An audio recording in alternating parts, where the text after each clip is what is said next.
Que nos espera, que estamos transcurriendo, Alejandro Corcho, el Corcho está acá atrás firmando libros y charlando con un montón de gente, y ahora tenemos la oportunidad de charlar contigo sobre el pasado. Es un montón de cosas inconclusas que es imposible sin hablar de Puerto Vírgenes, ¿no? De la memoria obstinada de Puerto Vírgenes.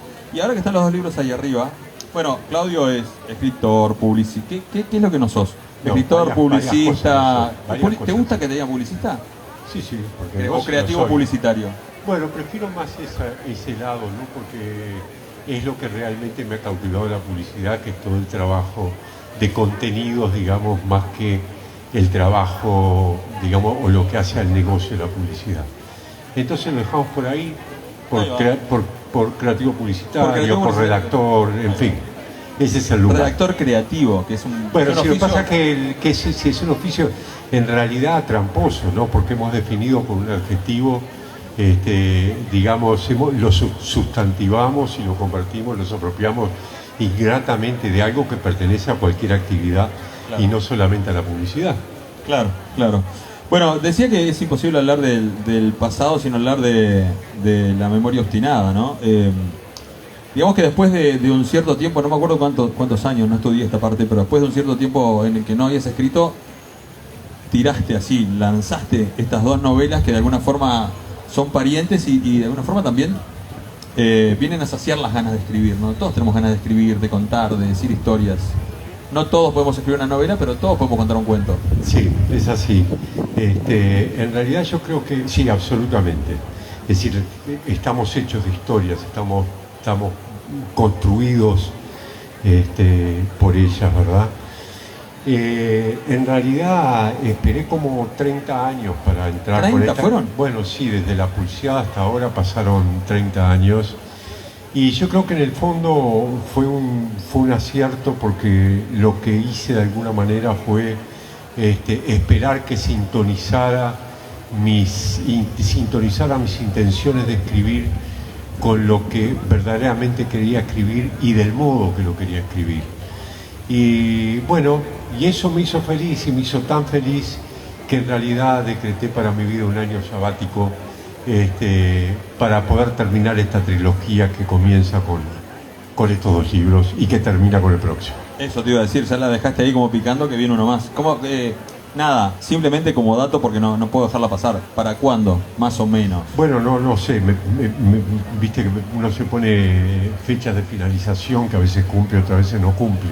En realidad son muy lento escribiendo, reviso mucho, corrijo, porque además de ser lento, soy un poco torpón, digamos, con el uso de las palabras, el armado de las palabras, y eso me exige, después de haber terminado de contar la historia, volver sobre ellas para ver por dónde la puedo concluir. Ojalá pueda ser el 2022, no lo sé si será. Te voy a hacer una pregunta que está... Bueno, no tengo ningún libreto nunca, pero absolutamente fuera de libreto, porque me viene después de lo que charlamos del redactor creativo. Conozco mucha gente, y también me incluyo entre los que trabajamos con la verdad y con la verdad que nosotros manejamos. Ahora podemos hablar de la verdad que tiene que ver con este libro. Y me cuesta mucho imaginar una historia que no sea real, porque siento que traiciona al periodista. Es mucho más fácil para un redactor creativo volar sin límites, sin tener ningún tipo de corset mental semiético, si querés, de decir, no, estoy mintiendo, yo nunca mentí. A ver, ¿me estás preguntando por la publicidad? Te estoy preguntando por vos. Sí.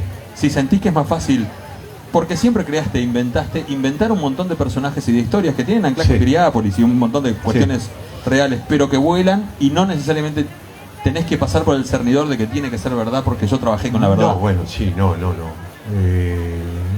Digamos, la verdad que yo he compartimentado bastante, a pesar de que el recurso sea el mismo, a pesar de que las mismas cantidades de neuronas que uso para una cosa o que usé para una cosa las uso para otra, ¿no? Pero he compartimentado bastante mi actividad como escritor de mi actividad publicitaria. El tema de la verdad, bueno, es relativo. No de eso, cuando hablamos de que el pasado es un montón de cosas inconclusas, refiere a la verdad, ¿no? Y sí, en la publicidad, digamos, es una expresión un poco más técnica y más combativa en defensa de la profesión, decir que nosotros trabajamos con la verdad y que no mentimos, ¿no? Que en todo caso lo que hacemos es adjetivar a los productos, lo que hacemos es exagerar las verdades, pero no mentir. En este caso, cualquier construcción es una enorme mentira. Es un gran congreso de mentirosos, lo cual me hace muy feliz, aunque esté hablando de la verdad. Estamos hablando de un personaje que en este no vamos a spoilear el libro, pero que va en busca de un tesoro, de una historia que se supone que es real, y genera un montón de historias a partir de cuestiones tan increíbles como tener un programa de radio e inventar la biografía de los personajes del pueblo, de los personajes entrevistados y demás.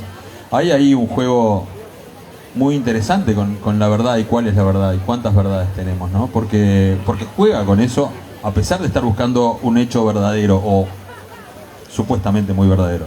Sí, en realidad hay dos cosas que no es que me haya propuesto escribir para hablar de estas dos cosas, pero hay dos cosas que subyacen detrás de las historias. Una tiene que ver con la verdad, la otra tiene que ver con el miedo, ¿no? En lo que respecta a la verdad es que, bueno, hay dos momentos en la novela que refieren concretamente o que intentan una definición. Hay uno que es entre un hijo juez y un padre que es abogado, y el padre le dice, bueno, hay tantas verdades como respiraciones existan en el mundo, y el hijo que es juez le dice, no estoy de acuerdo, porque naturalmente no puede estar de acuerdo desde su condición de juez, claro, que existan tantas verdades, ¿no? Y hay otra que dice, bueno, que da por entendido que la verdad es como un canto rodado que va siendo erosionado hasta transformarse en polvo a lo largo de la historia. En realidad, yo creo que hay otro momento en el cual se habla en una perspectiva bastante onetiana, y se dice que, bueno, para poder acercarnos a una verdad, lo que tenemos que buscar no es esa verdad, sino el alma de quienes han estado en los hechos, para que a través de ella podamos llegar a algo que se le parezca. Pero lo que pasa acá es que en la perspectiva de los años, si bien hay cosas que son intransables en las conductas de los hombres y de las mujeres, hay otras que el tiempo las hace ver de un modo diferente, y que las hace de alguna manera sintonizar de distinta manera con lo que se consideraban que eran verdades terminadas, sobre todo en los juicios que se hacían sobre, en este caso, los vecinos y las vecinas de Puerto Vírgenes, a través de un proceso que se da durante la dictadura, y que, bueno, que hace emitir juicios a los demás sobre, no importa, los comportamientos, las actitudes, las cosas que durante ese periodo van sucediendo. Hay también un tema que es, y allí sí, que tiene que ver con decíamos, con la verdad, y que tiene que ver con el miedo, ¿no? Cuando vos hablabas del programa de radio, porque hay efectivamente un programa de radio que se llama, que habla y que cuenta las biografías de los vecinos y de las vecinas de Puerto Vírgenes, y que hay como un pacto implícito con esos vecinos y con esas vecinas de que se va a arrancar contando la verdad, pero que se va a terminar en una fábula, que se va a terminar una fantasía, y los vecinos aceptan ese juego y son hinchas del programa, porque en realidad, más que la verdad, les importa la gloria, ¿no? Claro. A ver, claro. Contate algo trascendente en mi vida, aunque eso aunque sea, no me haya pasado, aunque nunca. no me haya sucedido. Claro. Poneme por un momento como héroe. Como héroe, haceme héroe, ¿no? Haceme héroe. Y bueno, esas cosas son las que en definitiva ponen en cuestión la verdad. Otras no, otras cosas no las ponen en cuestión, como ser, por ejemplo, aunque sí hay un juicio sobre eso, la búsqueda de una información que tiene que ver concretamente con un torturador a quien se lo va a buscar. Y bueno, y esas verdades son relevantes, esas verdades tienen que ver con la del juez, que dijo sí, la verdad existe. Sin embargo, a partir de esa búsqueda de la verdad, también aparece lo otro que está allí, que es el miedo, y que yo diría el derecho a la cobardía, el derecho al temor, el derecho a lo pusilánime. El derecho a asustarse y no tener, el derecho a asustarse y no tener miedo a asustarse. El derecho a asustarse, y que aparece a lo largo de esto porque en definitiva a través del derecho al miedo es que se devela en realidad el enigma que atraviesa la novela, que es qué pasó con 5 millones de dólares que fueron donados y qué pasó con un sable corvo que en principio se le atribuía al sable corvo de San Martín, pero que el tiempo desmintió esa versión, y que incluso sobre ella un malhumoradísimo Herrero, que era el comandante de la columna que había robado el Banco República de Puerto Vírgenes, reniega de haber robado ese sable y se lo atribuye a la actitud impulsiva de los muchachos que ocupaban esa columna, porque en definitiva el tipo decía si lo que se buscaba con aquello era un golpe de efecto y un golpe publicitario, y ahí sí aparece publicitario. Eso ya se había hecho con la bandera de los 33 orientales. Claro. Y al tipo le molesta el plagio y además el dolor que termina causando. La no originalidad, además, porque deja de ser un héroe. La no originalidad, exactamente. ¿Sabes que antes de meternos en algunos otros detalles, en Puerto Vírgenes te leí alguna vez decir que, o te escuché, no me acuerdo, o lo hablamos, que era como un poco volver a ir a Piriápolis sin duda, pero ir un poco para atrás en el tiempo y llegar a algunos momentos como más adolescentes, más de juventud, recorrer un poco toda esa memoria. Encontrarte con esta pelea o con este enfrentamiento, más que pelea, con el miedo y con la verdad, después de tanto tiempo, es también como de alguna forma rediscutir tus miedos y tus verdades pasado el tiempo de aquella adolescencia de Piriápolis. ¿Es como enfrentarte a lo que venía después de ser adolescente? Bueno, yo creo que son cosas con las cuales quienes tenemos alguna inquietud discutimos en forma permanente, ¿no? Y averiguamos y yo creo que cada cosa que uno emprende en uno o busca cómo emprendieron los otros, en cada lectura, en cada mirada que uno hace sobre las cosas que se han dicho, sobre las cosas que se han contado, se están confrontando los propios miedos. Pero acá en este caso concretamente, y esto lo cuento también como parte del proceso de escritura, yo creo que necesitaba de alguna manera reivindicar a alguien a partir de una situación vivida en forma personal, que como la conté en otra presentación, la vuelvo a contar ahora sin pudor, pero sin dar nombres. Durante mi adolescencia tenía yo un hermano preso y mis padres fueron presos en la dictadura, y por todas las situaciones vividas allí yo tenía 15 o 16 años, sabía que lo primero que había que hacer, porque en el caso de Piriápolis, quienes eran llevados presos iban al batallón de ingenieros número 4 en Laguna del Sauce, si no había que hacer el periplo que se hacía naturalmente en otros lugares, sino que ese era el destino de la gente que era llevada presa.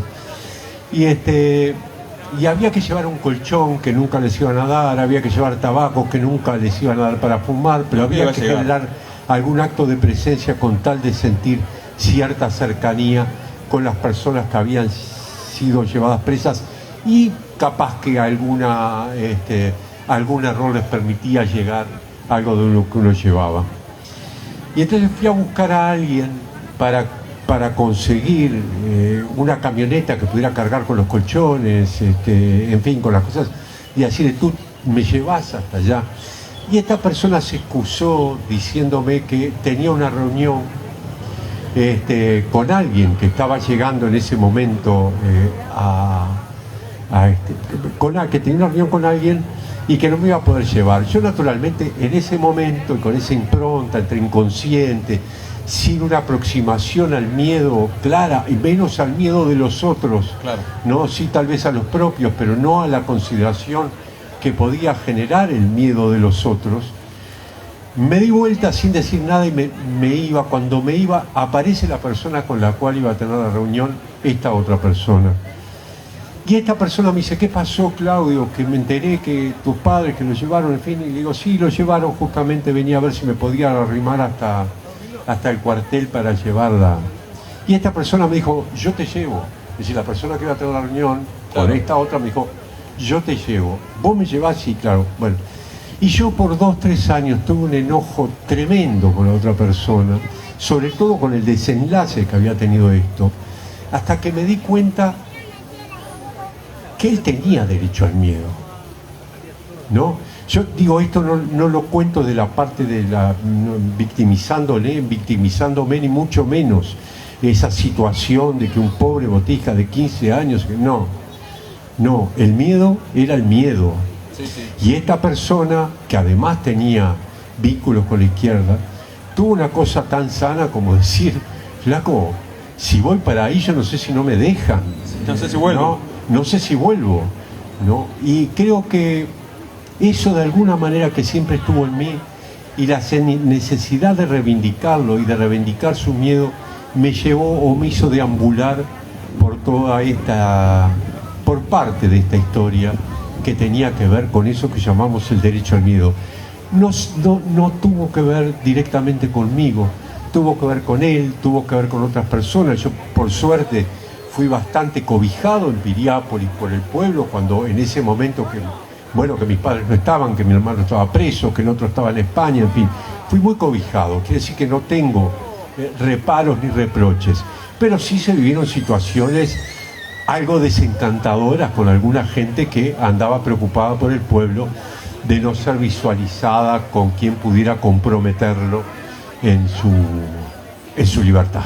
Es como que el tiempo cataliza todo esto, ¿no? Pone los zapallos en el carro, los acomoda el tiempo y tal vez te hace visualizar hoy tanto la verdad como el miedo desde un lugar mucho menos estricto, mucho menos extremista que cuando lo pensás en ese lugar. El paso del tiempo nos da la oportunidad de reivindicar las verdades diferentes y los miedos diferentes.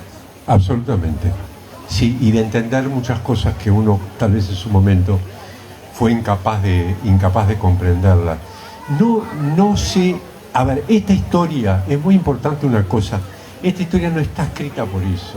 Yo siempre hago el cuento de que una vez, no leí la novela, pero hay una novela de Philip Roth que se llama La Gran Novela Americana. Y leí en realidad el arranque de esa novela que me cautivó y después me perdí ahí en un meandro que la voy a leer, ¿no? Porque ahora he aprendido a leer hasta el final y la voy a volver a tomar para leer hasta el final esa novela, que además fue muy inspiradora para esta trilogía, porque Philip Roth arranca contando que estaba el narrador pescando en Los Cayos con Hemingway, ¿no? Y ahí empieza una discusión y que iba con una muchacha que era algo así como su secretaria y empieza una discusión de quién iba a escribir la gran novela americana, si Hemingway o él, el narrador, ¿no? Y en realidad entra en una discusión tremendamente absurda, ¿no? Y digo, de una egolatría intolerable, pero muy divertida entre esos dos escritores y esta muchacha que estaba allí acompañándolos. Y entonces yo me puse a pensar qué significaría la gran novela uruguaya, ¿no?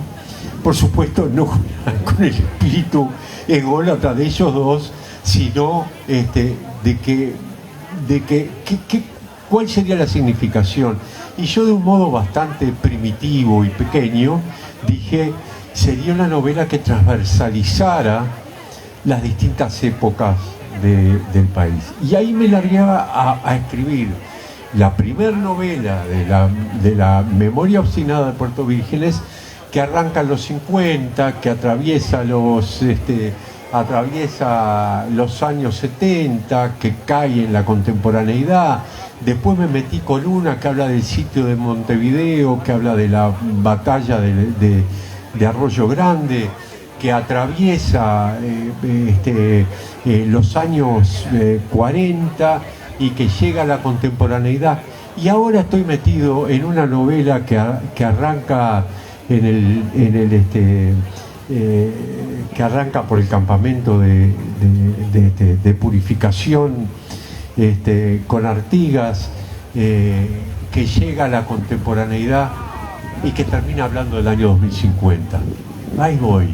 Y para culminar la novela, la gran novela uruguaya, ese 2050 sale perdido y rabioso atrás de una neofederación que veremos si la alcanza o no la alcanza. ¿Sabes que me llamó mucho la atención cuando hablaste de Arroyo Grande? Porque es una de esas batallas, y ahí te metes con Oribe, con Rivera y demás, con Oribe y Rivera. Sí, que creo que no sé si está, capaz que es porque hace tiempo que lo leí, pero no está mucho en los radares esa batalla. No está en los radares, y lo más... Capaz que hay algún estudiante acá que se habla mucho más de la batalla de Arroyo Grande. Yo no la recuerdo demasiado. Yo la encontré de casualidad y realmente me llamó la atención la cantidad de la muerte, el volumen de muertos que dejó esa batalla. Algunas cifras hablan de más de 2.000 cadáveres, otras cifras hablan de 3.000 cadáveres. Son matices en esa historia que mete a los paisanos y a correr, a andar blandiendo el acero, a andar hollando en sus caballos la tierra, a andar disparando aquellos cañones brutales. ¿Atrás de qué? Uno se pregunta. Porque si bien era una batalla entre centralistas y federales, entre unitarios y federales, entre entrerrianos y correntinos, entre blancos y colorados, que eran más o menos la misma patria en disputa, claro, ¿no? Es lógico que uno se pregunte realmente atrás de qué morían esa cantidad de anónimos, ¿no? ¿Cuál era la pasión que los movía? Porque si bien era verdad que los pedazos de tierra se repartían entre aquellos combatientes, los pedazos de tierra atrás de tanta muerte, y fue un tema que me salvaje, ¿no? que me movilizó y que me hizo colocar ahí el origen del sable, claro, ¿no? Y ir a la búsqueda, porque además era una lucha fratricida, como lo fue también, y como me lo señalaba Gonzalo en la presentación, que lo había, Gonzalo Camarota, que lo había visto en esa perspectiva, y yo me movilizó. Es una lucha fratricida que en definitiva también existió en los años 70. No una guerra, porque no fue una guerra, no, pero sí hubo una lucha fratricida que terminó cargando con varios muertos. ¿A qué le encontraste el miedo más racional después de escribir esto sobre tantos miedos y tantas muertes, y el miedo a la muerte, que es uno de los miedos principales? Esto de que todo el mundo en algún momento le tiene miedo a la muerte y no quiere pasar por ahí. Mirá, ¿Te sirvió como para...? Yo cité, hay un escritor que se llama Banville o Banville, no sé cómo se... del cual leí varias cosas, y leí esta novela que cito, no recuerdo el nombre, pero termina esa novela con un diálogo. Es alguien que hace una cuenta ante un juez, hace una larga apelación sobre un asesinato que él comete, y eso termina en una pregunta y una respuesta, ¿no? Que la pregunta es: ¿qué es el miedo? Y él responde: todo, nada. Perdón, ¿qué es la verdad? Y él dice: todo, nada la vergüenza. Y yo creo que después de esto, parafraseándolo a Banville, digo que es la verdad, todo, nada, el miedo. Es decir, lo que termina siendo la verdad en esta novela es el miedo, es lo que moviliza, ¿no? Y frente a tu pregunta, creo que el miedo es parte de lo con lo que andamos deambulando en el alma, es uno de los grandes ogros que está allí, uno de los grandes monstruos de la vida cotidiana, y el temor a los fracasos, o ya sea en la adolescencia y algo de lo que estuvimos hablando con Gabriel antes de esto, el temor a que te diga que no. Claro. Y el miedo a que te diga que no. Bueno, todo eso nos construye. Y el miedo a que te digan que sí también. Sí, pero uno sí, no, ya claro, anda más libre de... esto está rodeado de otra cantidad de cosas que las hablamos en privado con Gabriel, que no las voy a hablar en público. Pero sí, también el miedo que te diga que sí. Sí. ¿Y tuviste miedo de poner estos miedos escritos? No, porque no. Fue una larga espera, lo hablábamos al comienzo. Y como que es muy difícil que vos escribas algo y que que en el ambiente no todos estemos pendientes. Y es como también perder el miedo a decir estas verdades y contar estas historias. ¿Tuviste que atravesar por eso? Sí, mirá, la verdad el miedo no era el miedo con respecto a lo contado o respecto a lo que subyacía en lo contado, ¿no?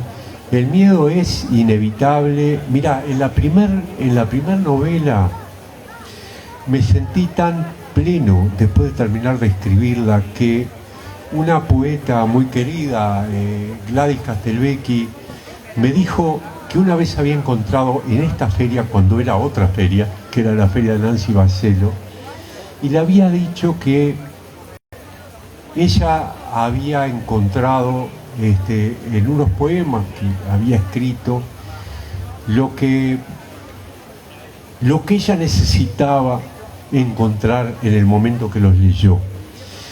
Y esta poeta me dijo, encontré mi lectora, ya está. Claro. Entonces, el miedo es a no encontrar el lector o la lectora. Y yo tengo la sensación de que cuando terminé de escribir la primera novela, yo estaba satisfecho si había encontrado el lector o la lectora. Y lo encontré.